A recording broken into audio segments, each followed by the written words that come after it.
So today morning we are coming to the conclusion of the second set of prayers of Prahlad Maharaj. And here he is concluding with more or less a obeisance. And while offering obeisances, he is actually describing how he sees the Lord before him as the ultimate absolute reality. Om Namo Bhagavate Tubhyam, you are Bhagavan. Unto you I offer my obeisances.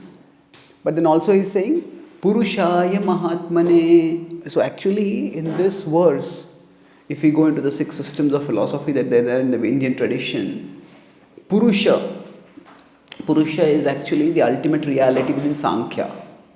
In Sankhya, it's one of the 6 systems of philosophy where Purusha and Prakriti are considered two main components of reality. So basically what Prahlad is doing over here is that whatever is the ultimate conception of reality in various prevailing schools of thought, he is asserting that you are that ultimate reality. So Purushaya Mahatmane. Now Mahatma is at one level a generic reference to any great person. But Mahatma, the Atma is Anu. The Atma is tiny. So the Atma can actually never be Mahatma. The Atma is always 1/10,000 the tip of a hair. The only Mahatma is the Supreme Lord. So now of course the Jivatma is sometimes considered to be Mahatma when the Jivatma becomes devoted to the Mahatma. So when Krishna manifests through a Jiva, then that Jiva can also be called a Mahatma. But the Jiva is always constitutionally an Anuatma.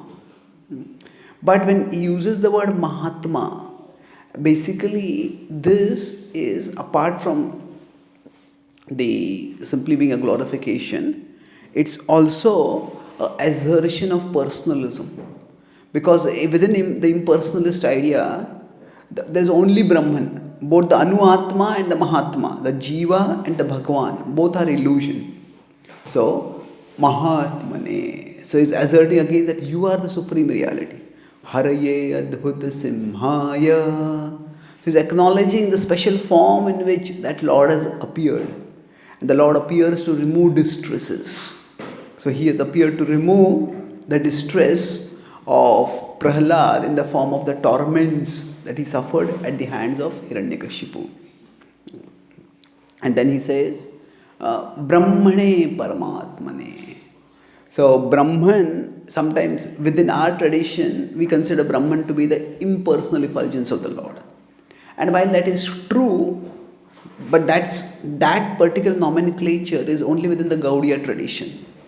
The word Brahman is a generic reference to the ultimate reality, however it might be conceived. For example, right in the start of the Vedanta Sutra, it begins with Athato Brahma Jigyasa.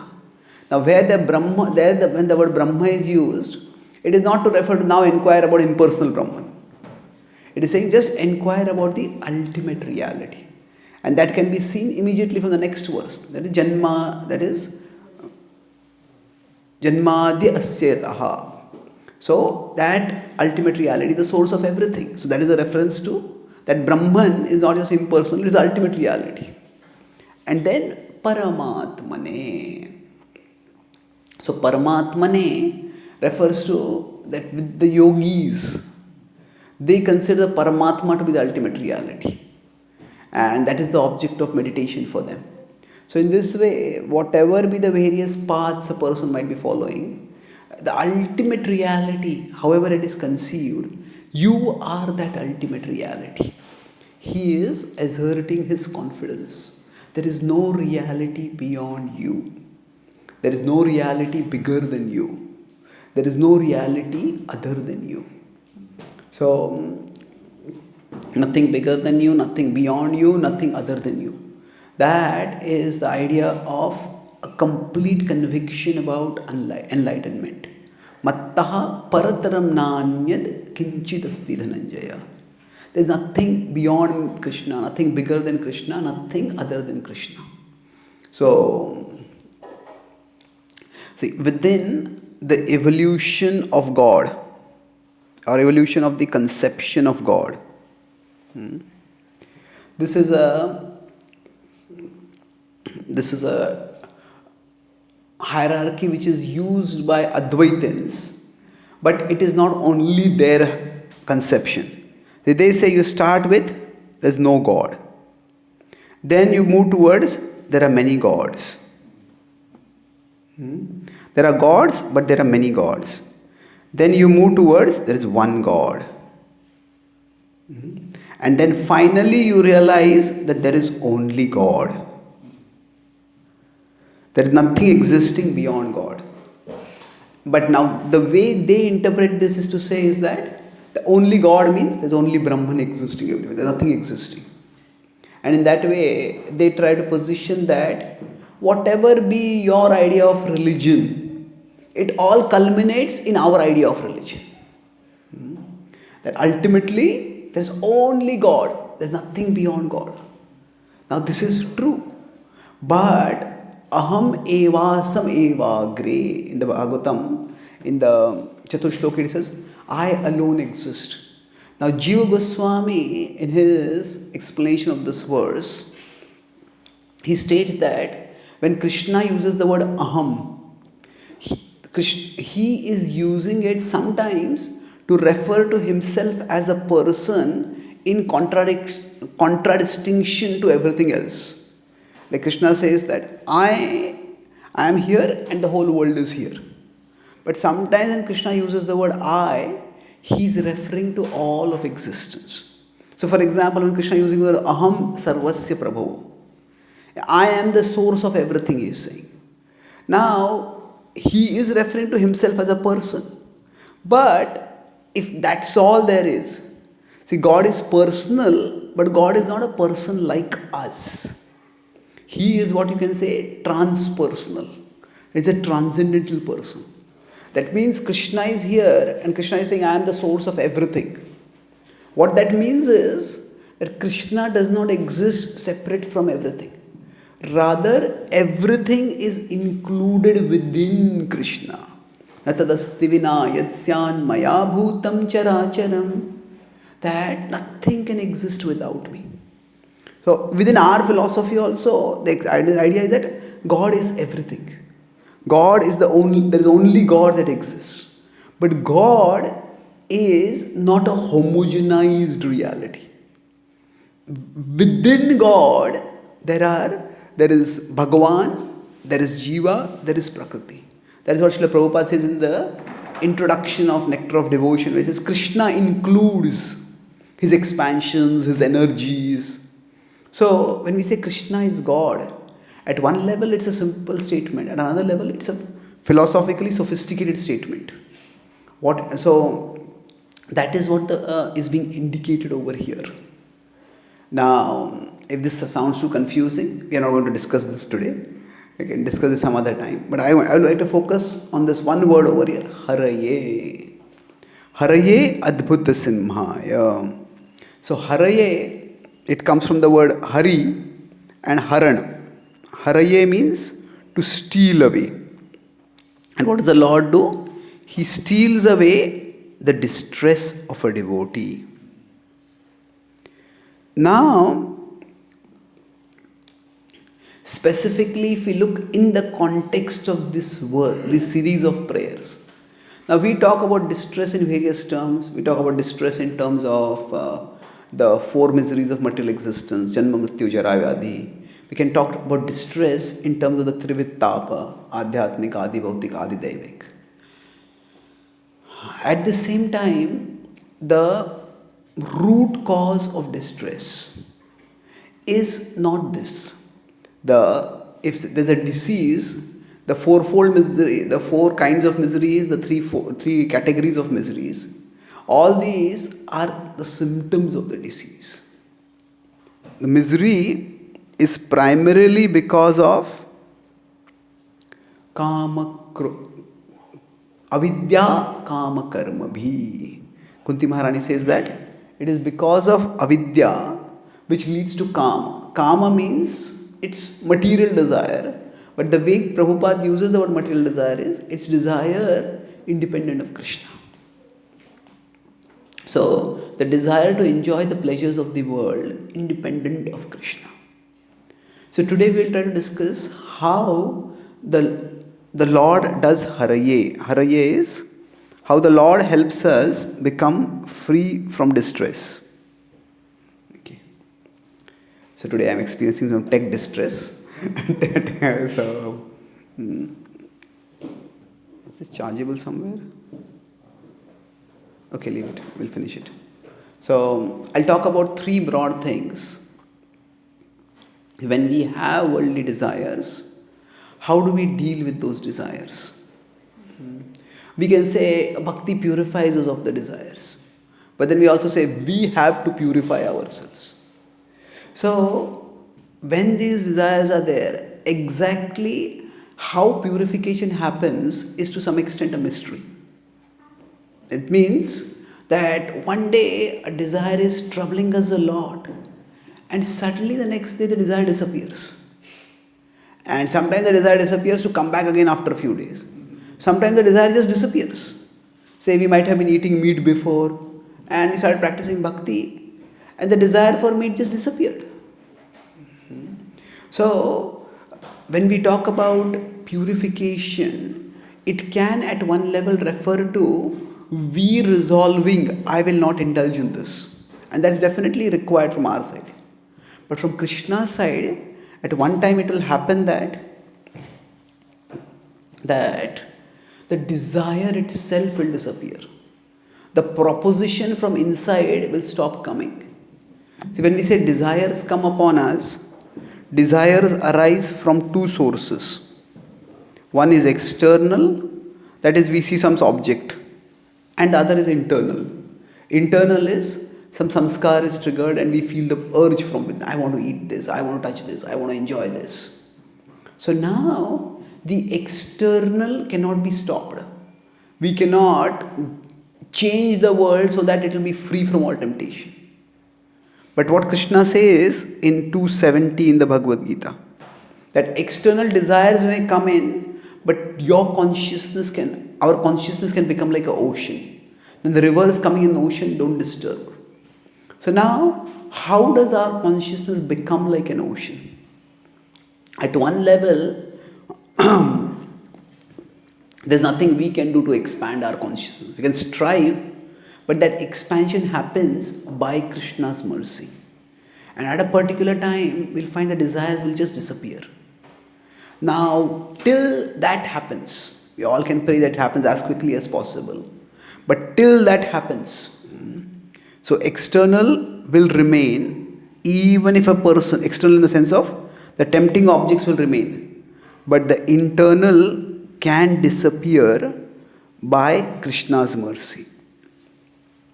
But today what we are going to discuss primarily is, till that happens, what are we going to do? Till that happens, how are we going to function? So we'll talk about when we are practicing bhakti, we can deal with it in three different ways, broadly. We work on our material desires. Work on our desires means we try to purify them. We protect ourselves from the triggers. We pray to Krishna. We do some focused chanting. We do some focused sadhana. The second is we work with our material desires. Okay, I have this desire. I can't give it up. It is a part of me right now. I'll work with it. I'll explain these three categories elaborately, but these three categories will be the sum of our class today. And then we work for our desires, but within limited boundaries, within certain boundaries.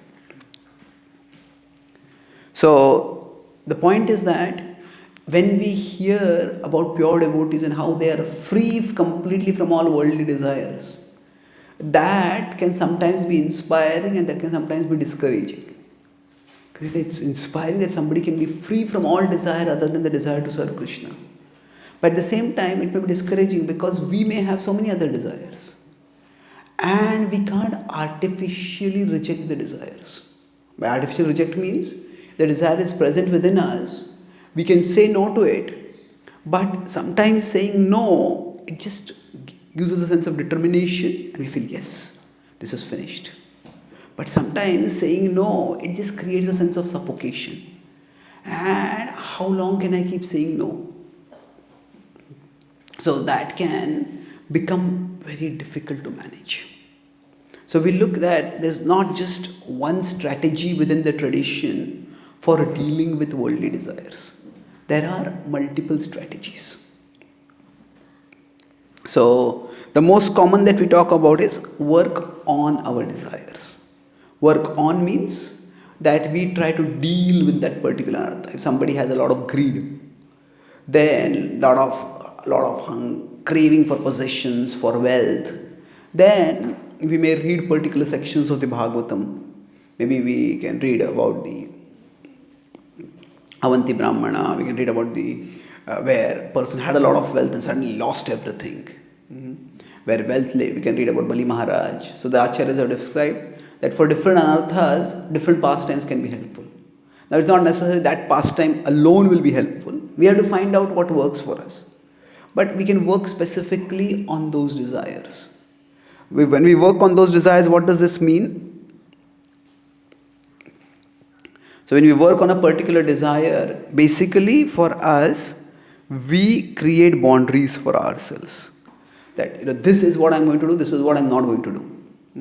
We try to avoid the triggers which will inflame us.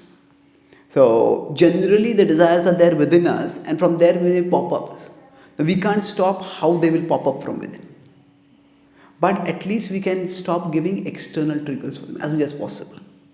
And then secondly, when we read the scripture, there is warnings. When a desire comes up, one of the final stages before the desire catches us is buddhinashat pranashyati. It destroys our perception of the consequence of indulgence in that desire. So when we read pastimes which remind us about how worldly desires can be entangling, then that can help us. And then of course, the most fundamental principle in bhakti is we filling our consciousness with Krishna. We can't empty our consciousness, we fill our consciousness. So that way what happens is, if we have, Prabhupada one time said that, I have no lust. He says, I have no time for lust. What he meant is that, so many things to do, so many services to do, I have no time for selfish desires. So the desire may pop up inside us also. But if we are busy, then the desire doesn't get any space to grow. Now, this way we work on our desires. And sometimes when we work on our desires in this way, we can just over a period of time, they will decline and disappear. We can get rid of them. However, this may not work always for all desires. And if it doesn't work, that is not a deficiency of bhakti and that is not even a deficiency of the bhakta. That is just the kind of conditioning that a person has. We don't have to feel guilty and we don't have to lose faith. This is what happens. So sometimes a treatment is given and the treatment doesn't work. The patient may think, oh, this doctor is itself terrible. Doctor doesn't work. Or I am incurable. No, it may be neither. Maybe there are some complications over there. Maybe the disease is much more deep-rooted. So there are always multiple prongs of treatment available. Just because we are not able to deal with a desire, that means the desire is not getting purified. That doesn't mean that we have to go to either of these extremes. One is lose faith in bhakti and Krishna, and the other is condemn ourselves. By condemn ourselves means that, see, even the acharyas sometimes seem to be condemning themselves. Amara jivan sada paperat. But that condemnation is actually drawing them closer to Krishna.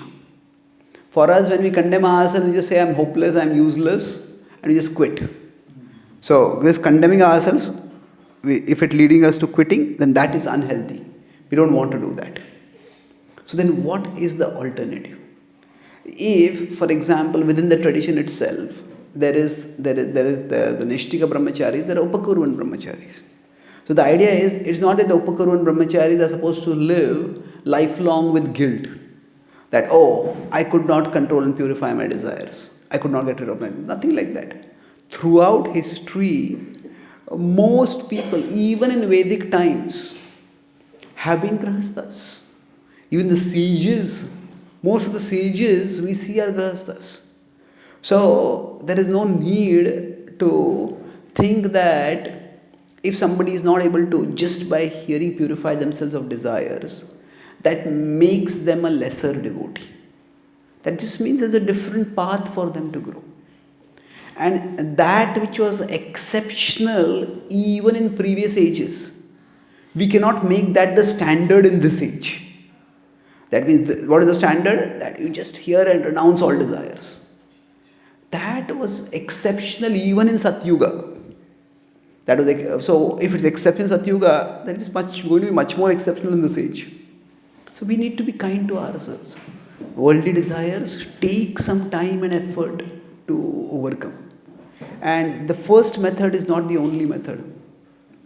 Sometimes in a war, some warriors are like single weapon warriors. Some armies are just single strategy armies. This is the only weapon I fight with. Somebody fights only with bows and arrows. If the opposite party has an armor by which bows and arrows are not being pierced, then what does it do? You can't do anything. You're helpless. We have only one strategy. See the army, just rush into the army and destroy them. Well, what if they're attacking from different sources? So we need to have multiple strategies. So it's like there's a plan A and there's a plan B. This doesn't work. So within the scriptural tradition itself, there are multiple plans that are given. So first is we work on our worldly desires and we try to purify ourselves of them. But if that doesn't happen, then we work with our desires. With means, yes, this is a part of who I am. And at such times, when we have material desires, see, everything in this world can be seen from two distinct perspectives. One is a moral perspective, the other is a functional or a mechanical perspective. What do I mean that? Moral perspective means, I have this desire, therefore I'm a weak devotee, I'm a fallen person. I'm useless. Now, have any of you heard of this statement?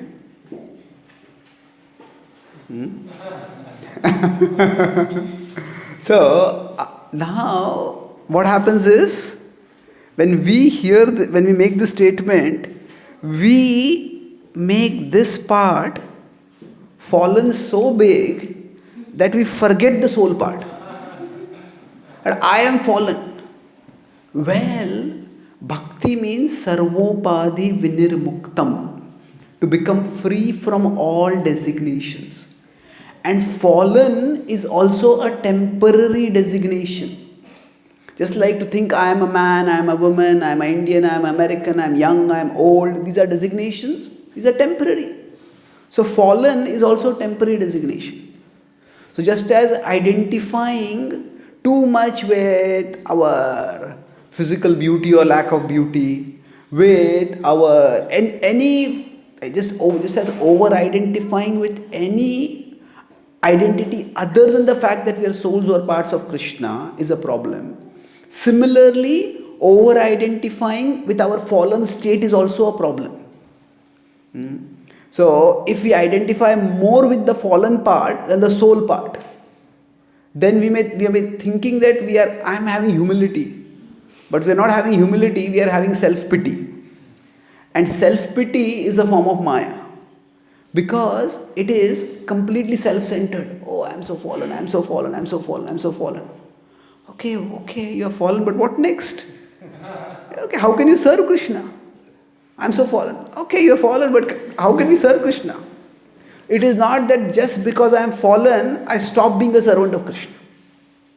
Krishna is so inclusive that even in my fallen state I can serve him. And that needs to be accepted. So we don't over-identify with our fallen state. Okay, I have a particular desire. I can't give it up. Fine. Work with that desire. So now we want to look for examples of, say, working on our desires. There are examples, say, of a Yayati. He indulged and then he just renounced the world. We have, now with respect to Yayati, it is described that there's a very interesting phrase that is used over there.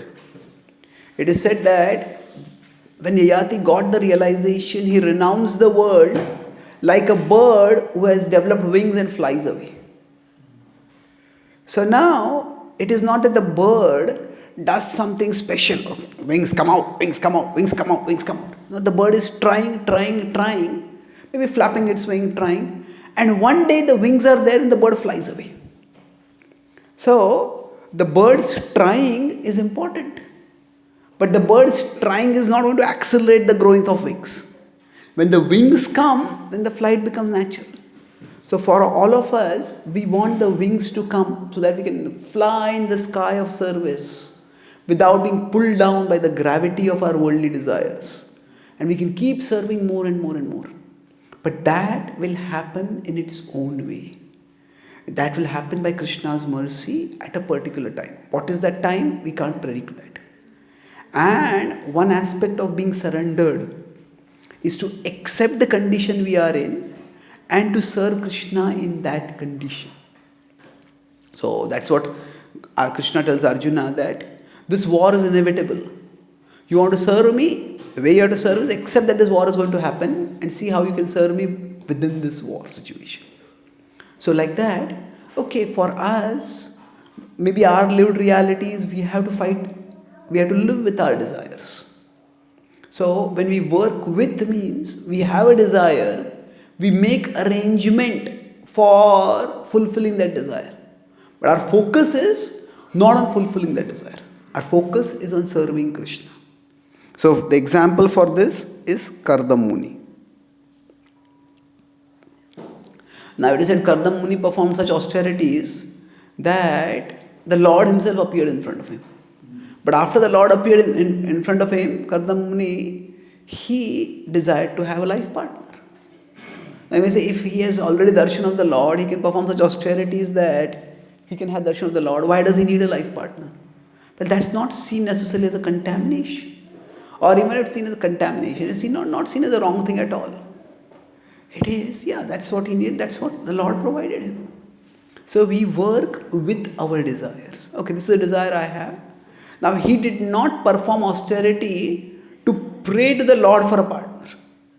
That was not the point over there. So in that sense, Kardam Muni is different from, say, Pururava. Pururava, the whole purpose of performing yajna and doing austerity was so that he could get Urvashi. Kardam Muni is not at all like that. Kardam Muni didn't have any specific desire for a specific partner. The Lord arranged for him. He got Devahuti. But the point is, somebody has certain desires. You can work with those desires. So, okay, this is the level of this is what I need. Now we say, okay, all our desires are wants, they are not needs. Okay, but in the conditioned stage, they feel like needs for us. And without them, it becomes very difficult to function. So when I said, see this as mechanical, what it means is, okay, it's just a part of our functioning. Suppose somebody has back pain. Then they can't lift big boxes. That's a limitation. But they don't have to go into a moral inferiority complex because of that. Oh, I can't do this service. Okay, you can't do this service. There are so many other services you can do. Stop feeling sorry for yourself and start doing some service. So, for example, somebody may require a certain level of comfort. Okay, I want a house like this, I want a car like this, I want this much space for my service. Now, is this a material desire? Well, it may not be.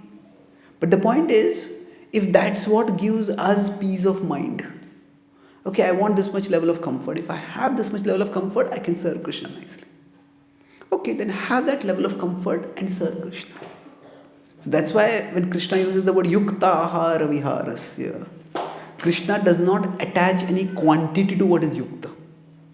Not too much food, not too little food. Not too much sleep, not too little sleep. Now, what is too much food and what is too little food? Well, that will depend on person to person. In the Bhakti tradition, we have Raghunath Goswami and we have Bhima. So both are considered devotees. For both of them, what is yukta ahar is very different, isn't it? So the point is not how much you eat. The point is, what do you do after eating? Isn't it? How do we serve Krishna after eating? So some devotees might live with very simple food. Some devotees might want some good food to eat. That doesn't matter. We work with those desires. See, sometimes we take examples beyond their context. So, for example, we say if you scratch an itch, then it will worsen. If we have a rash, we scratch an itch, we scratch it, it will worsen. It will worsen to the point that it will become unbearable. Well, that is true when there is already a rash in the skin. Now, if say I am giving a class and I get the Prabhu is scratching his head.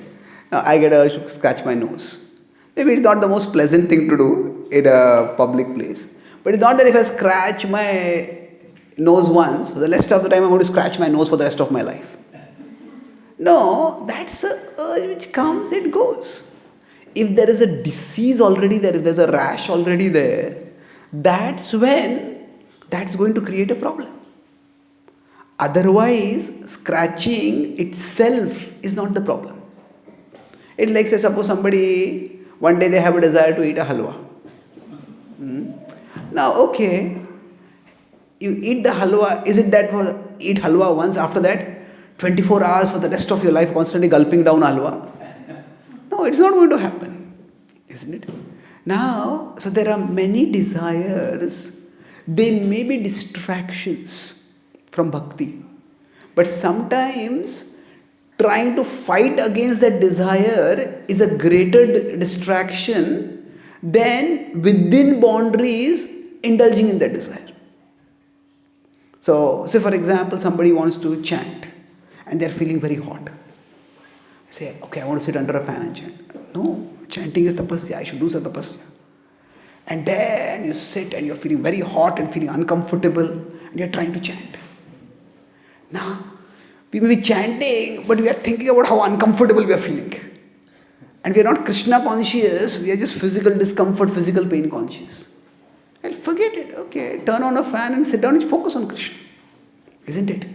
Is it that because we sit under a fan, for the rest of our life, we are going to become a fanatic? Somebody who can't live without a fan. Well, not necessarily. So, not every material desire is lethal for bhakti. And there are many desires which we can just say that these are people's preferences. Okay, this is the way they function. And create the space within bhakti for that and continue our bhakti. So, we work with our desires. Work with our desires means, this desire needs a particular space. And I engage in this desire and then start practicing bhakti. So I know one devotee who was a lot into physical training before. And now he's still very fit. But he said that I don't want to spend any time on physical training. And he said that when I sit down to hear Bhagavatam, or study, not here, read Bhagavatam. He said I used to read 1 hour every day, but throughout I just feel sleepy.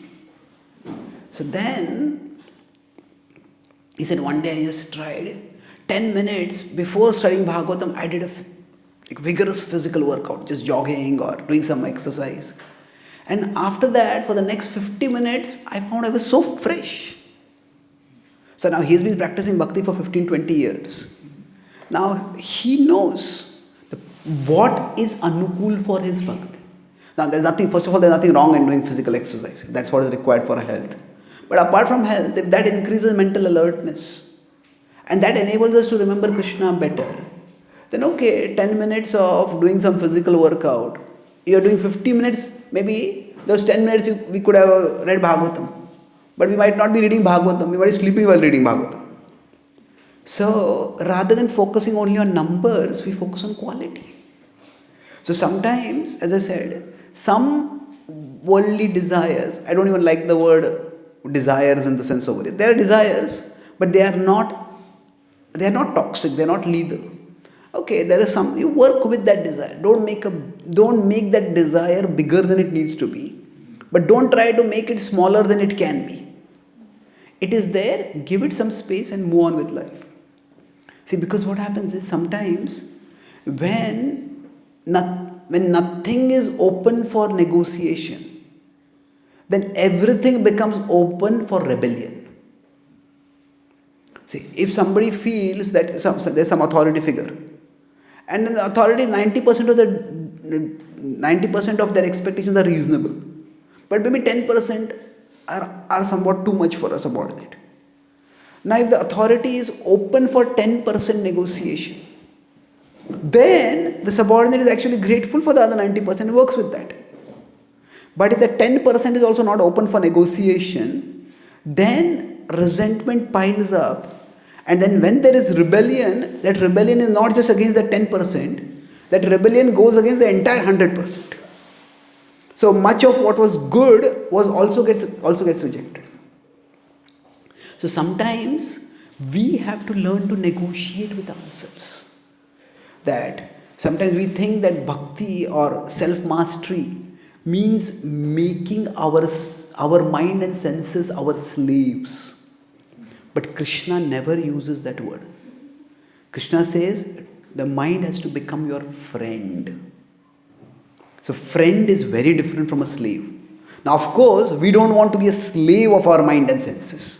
That is true. So we don't want to be a slave of our mind and senses, but we are also not meant to make our mind and senses our slave. We are meant to make our mind and senses our friend. Now, mind specifically, but senses also, because we have to work with those mind and senses. There are tools for working. So what does this mean? With a friend, now if a friend is wanting us to do something which is very harmful for us, we won't do that. But a friend is not the same as a slave at all. So why does Krishna use the word make your mind your friend, not your slave? That means there has to be some level of negotiation, some level of discussion. So some desires we work with them. And that doesn't affect our bhakti much. We work with it, we keep continuing our bhakti. Okay, that particular desire comes, deal with it and move on. Don't make it bigger than it needs to be. And that brings us to the last part. That is, sometimes we work for our desires. Some desires may be so strong that we may have no peace of mind till that particular desire is fulfilled. So for example, Dhruva was told by Narad Muni, why do you bother about a kingdom? Just go back home. Narad Muni told him two things. He says, you're just a small child, and children don't take childhood spats so seriously. Sometimes two kids, they are friends, and then they maybe have some small quarrel, and in India they say, Katti. I will not talk with you again. And then maybe after 3-4 days, they're just chatting as if, what happened? He says, oh, we are BFF, the best friend forever, isn't it? So kids don't take quarrels very seriously.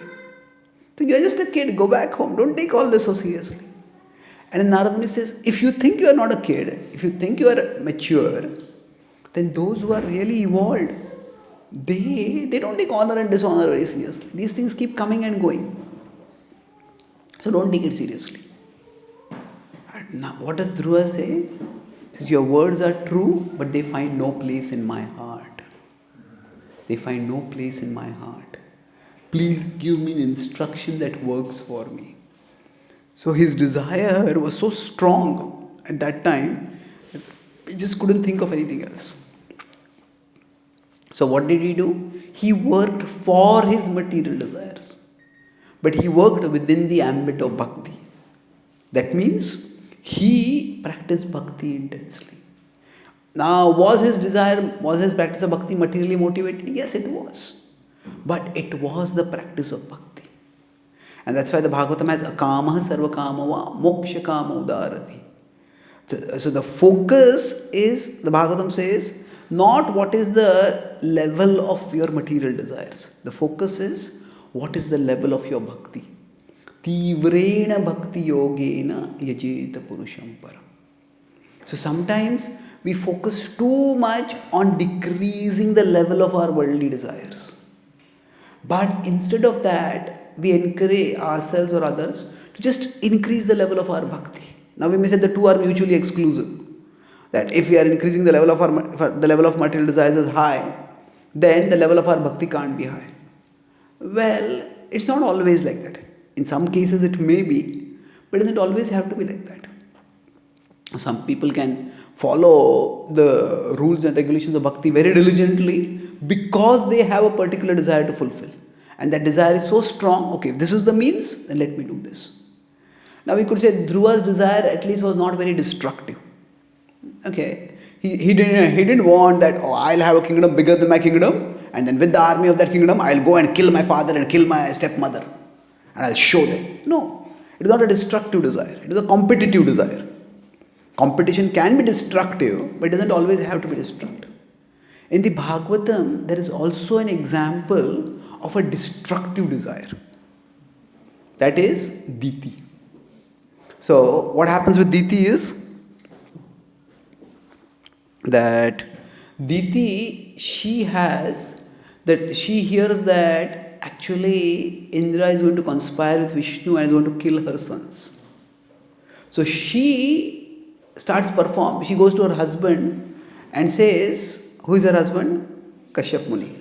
He says, I want a benediction by which I can kill Indra. He says, what are you asking? Indra is my son. He says, no, I pleased you. You have to give me this benediction. Now, in one sense, Diti's desire is actually worse than even Kaikeyi's desire. Kaikeyi at least didn't want, say, Dashrath, you kill Ram, or you give me a benediction by which I can kill Ram. But he just wanted Lord Ram to be exiled. Diti wanted Indra to be killed. Now, Kashyap Muni had faith in the power of purificatory power of bhakti. So he gave her the Pumsavan Vrata to follow. And in the Pumsavan Vrata, as she was doing this, the way things worked out was Indra got wind of it, so he came and started serving her. And Indra was looking for an opportunity to pursue his own agenda. But through it all, her heart became softened.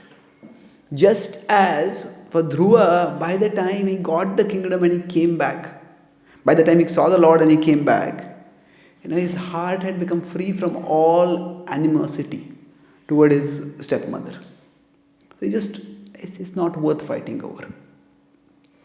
So bhakti has the capacity to purify. So basically we have the example of competitive desire in Dhruva, but even destructive desire that was in Diti, but even that was purified through bhakti. But the key point over here is that they kept practicing bhakti. We can say it was even materially motivated devotion. And even the material was not sattva-guna material, it was rajoguna or tamoguna material. But still it was devotion, it was being practiced. So sometimes when we are conditioned, if we say decrease material desires, that may or may not be possible for someone. But if we say increase the intensity of bhakti, that is often more possible for people. So somebody wants to work for their desires, but they are working for their desires not just by, say, working 16 hours, 18 hours a day. They are working for their desires by practicing bhakti intensely. So the bhakti offers us multiple strategies for dealing with worldly desires. And in fact, when Krishna talks about 12.8 to 12, hierarchy that is there. Again, that hierarchy is also, Krishna first says, be absorbed in me. If you can't be absorbed in me, try to fix your mind on me. Now, why might sometimes someone not be absorbed in Krishna? It is because they have so many other desires. And that's why they have to strive to focus the mind on Krishna. The mind naturally focuses on other things. Krishna says, that's okay, try to focus the mind on me. If the mind is filled with so much Rajoguna that you can't even focus on me, then he says, work for me. That okay, you can't really do sadhana, but you can do some seva. So again, while Krishna does not use specifically the word material desires over here, but the idea is, bhakti is not just monolithic. Bhakti is not just 1 or 0. It's not like digital logic. You can't do this, get out. It's not like that. There are multiple levels at which bhakti can be practiced. And when we do this, we will find that there are so many people who might otherwise feel that bhakti is impossible to practice. They may start practicing bhakti and they may not become devotees in our standard term of devotees. But they will do service. They will do service in their own way. One of my friends is writing a book on Srila Prabhupada's life before he started ISKCON. It's very difficult to do research now because most of the people have passed away at that time, but he's still trying to do some research and get some reports. So he says one of my biggest realizations is that if the Gaudiya Math had been like ISKCON at that time, almost all the devotees would have considered Prabhupada to be a non-serious devotee. Because how often does he come to the temple? How often does he come to the morning program? So, we all have certain definitions, and by that Prabhupada would have been considered not a serious devotee. So, Bhaktisiddhanta Thakur had that vision. He will do everything in his own time. So, we don't have to label devotees just because they are not able to do certain things. Let's be more accepting and accommodating. I'll conclude with one incident which actually made me contemplate all this, and which is one of the main things that made me contemplate all this. So I was in Silicon Valley and I met one person. He is among the top 10 software developers in America right now. Very big person, very wealthy, very influential, very popular. And he is the biggest patron of a Advaitic organization over there. And I visited the website. His name is also prominent. Not a spiritual speaker as such, but he's a patron and supporter. So then he came to meet me. He said, I want to meet you. I was a little surprised. He said, my spiritual journey began with your talk. So he said that he was studying in IIT Kharagpur. And there we have our youth outreach going on. And he came for my program. He heard the talk. He found it very logical. And he said, I started coming to the youth center there. And he said, I loved the philosophy.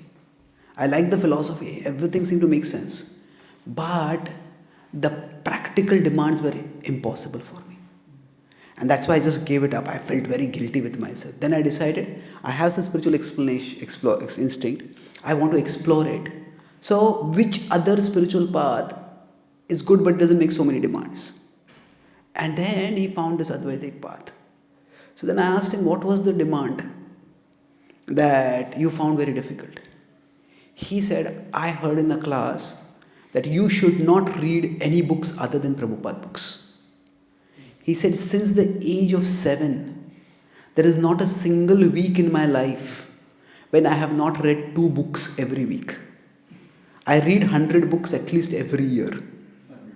And these are not just novels and things like this. I read self-help books, I read biographies, I have wide interests. And now I was told that reading other books is material desires. You have to give up material desires. Now, if we want to read Prabhupada's books, we want to read Shastra. But should a person's desire to read other books become their disqualification for bhakti? Somehow that was portrayed as non-negotiable. If you're a serious devotee, you should not read any other books. Well, different people are different.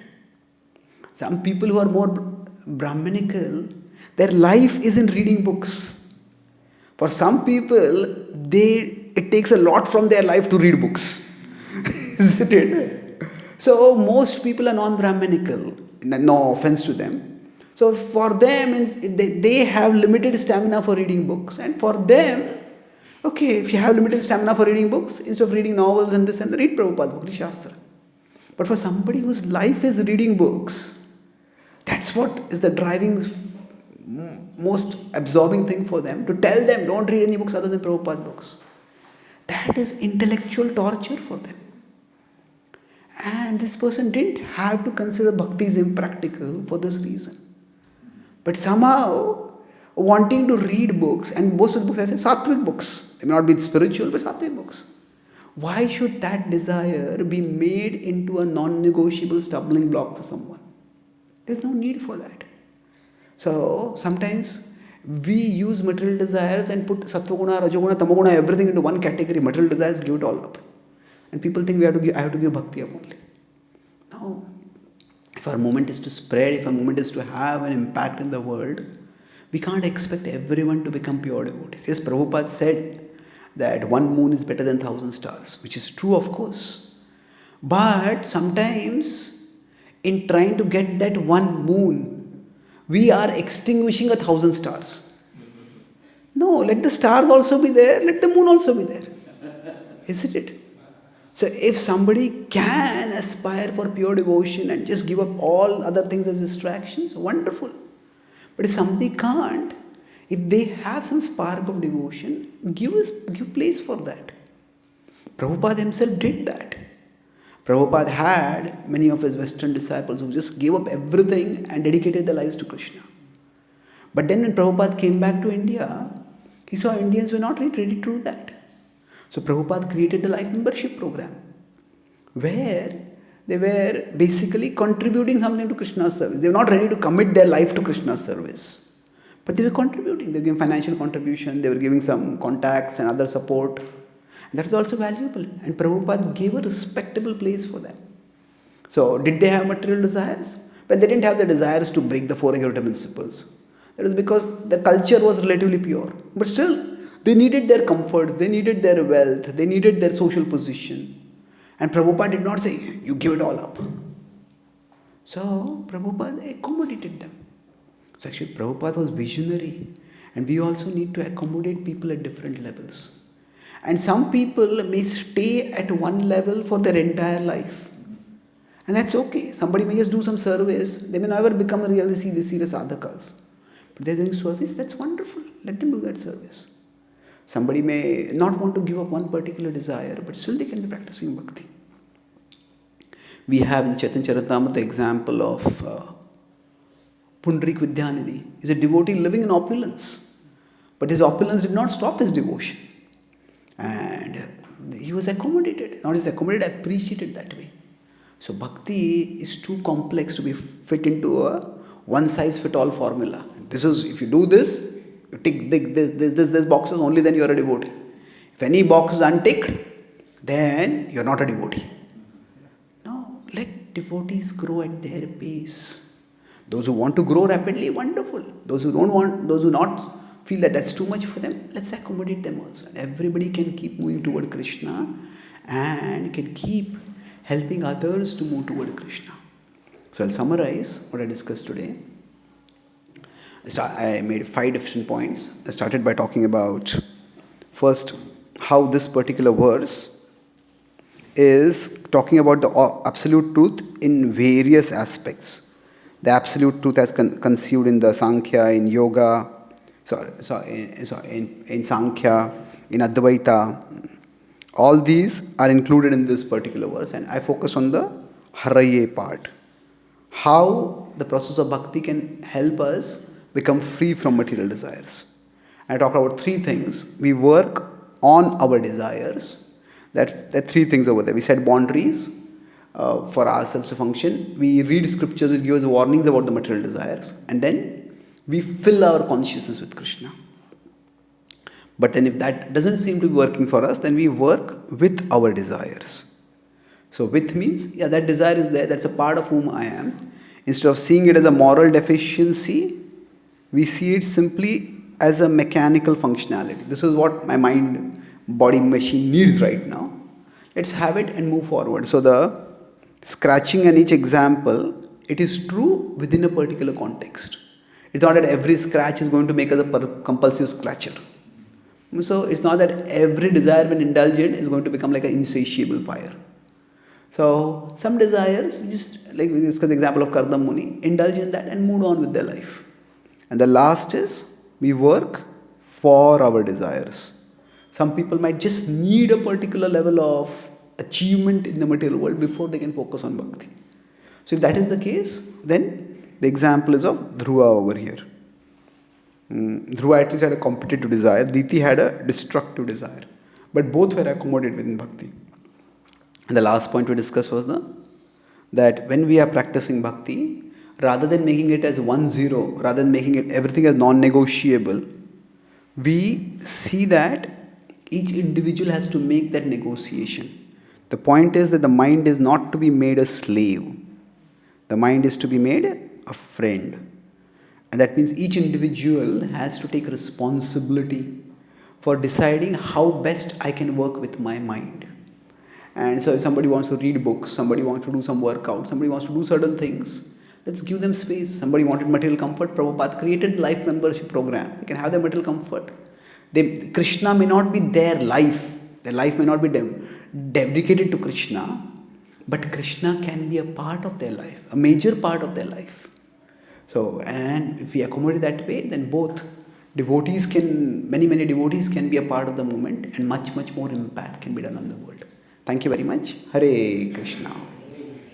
Is there any one or two questions before we stop? Yes, please. So you mentioned towards the end about accommodating many various levels of devotees. So from our side, we see when we are meeting and trying to cultivate people, you come to a stage where you have to not give enough time or attention to certain category of people because there are others who need your attention. Yeah, correct. But if you don't do that, then you actually lose them for good in many cases. So how to deal with that, because it's a challenge. Yeah, my understanding is that yetha mam prapadyante. Depending on how much a person is contributing, we can reciprocate. That is fair enough. So sometimes we give people time, that means we give them the time to grow at their pace. It doesn't mean we have to give them our time. We can give our time to those people who are contributing substantially or reciprocating significantly. Others, whenever they meet, we can spend some time with them. We don't have to go out of our way. If there are some people, if you call them every week for a program, they feel it's too much.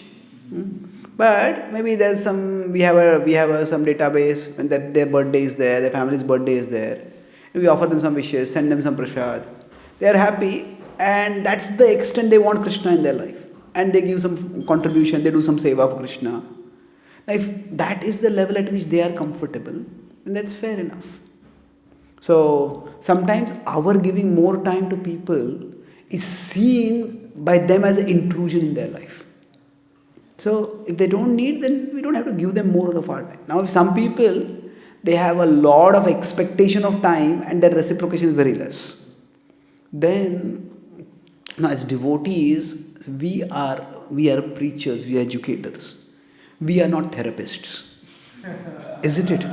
So if people have mental issues, we cannot become the dumping ground for their mental issues. Now, dumping ground is an impolite word, but we cannot do that. We can tell them that, you have these issues. I'm not a specialist in this field.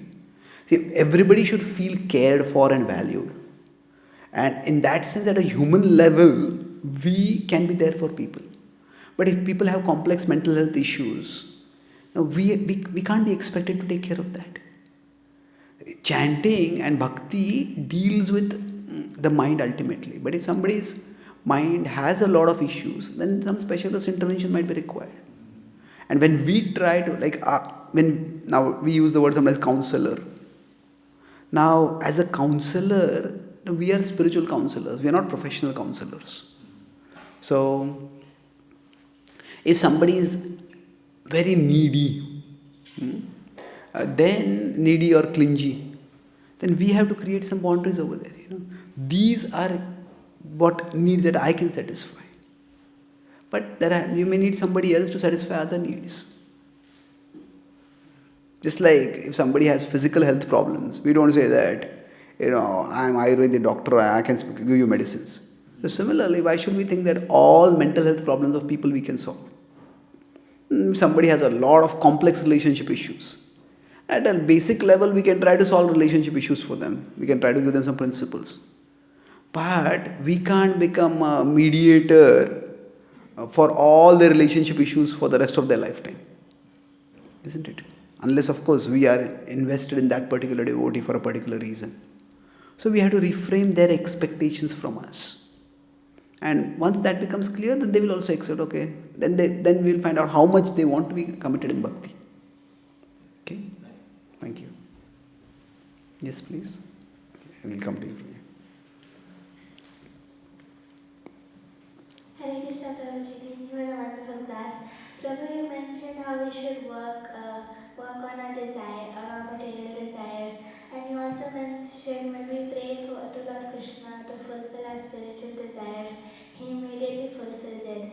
But Prabhu, we sometimes see we have spiritual desires and we pray for them, but Lord Krishna doesn't fulfill it immediately. So does that mean we're not praying with the right intention, or does He want to wait and then fulfill it?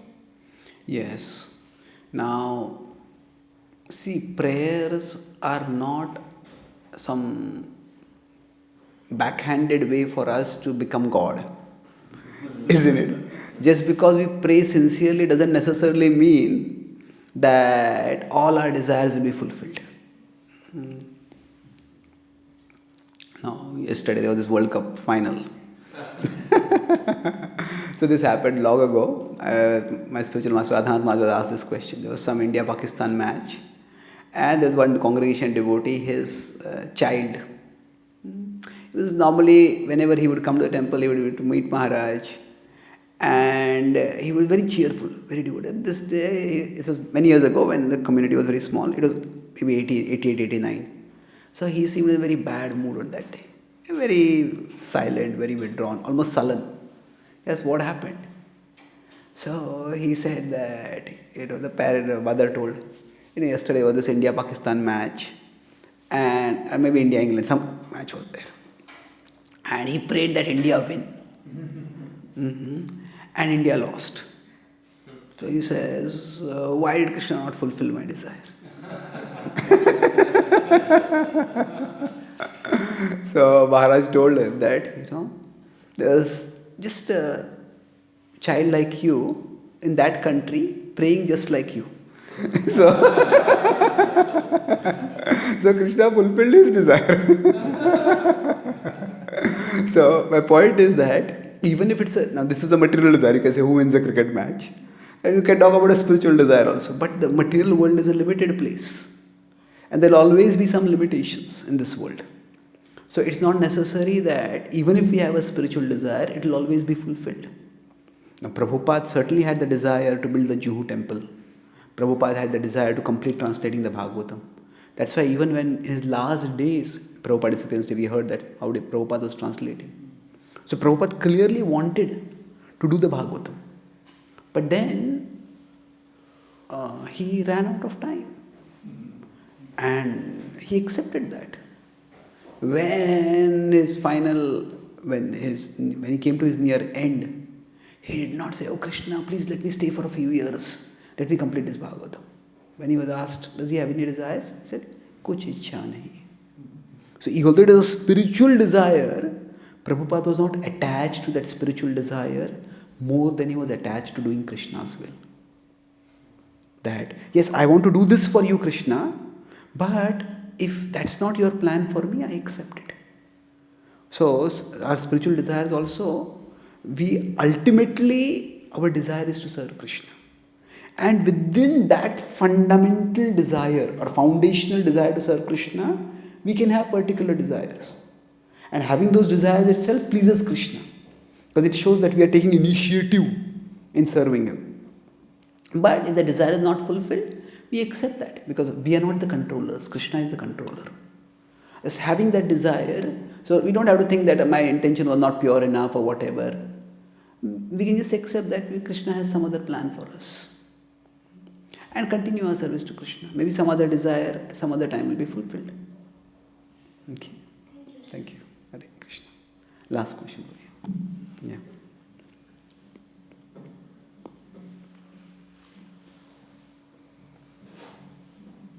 Hare Krishna. Thank you very much for a nice exposition. I have got a personal question. Some people are too much careful about cleaning, and so much so that they don't get time to be able to chanting. So what is your advice for them, please? Chant while cleaning.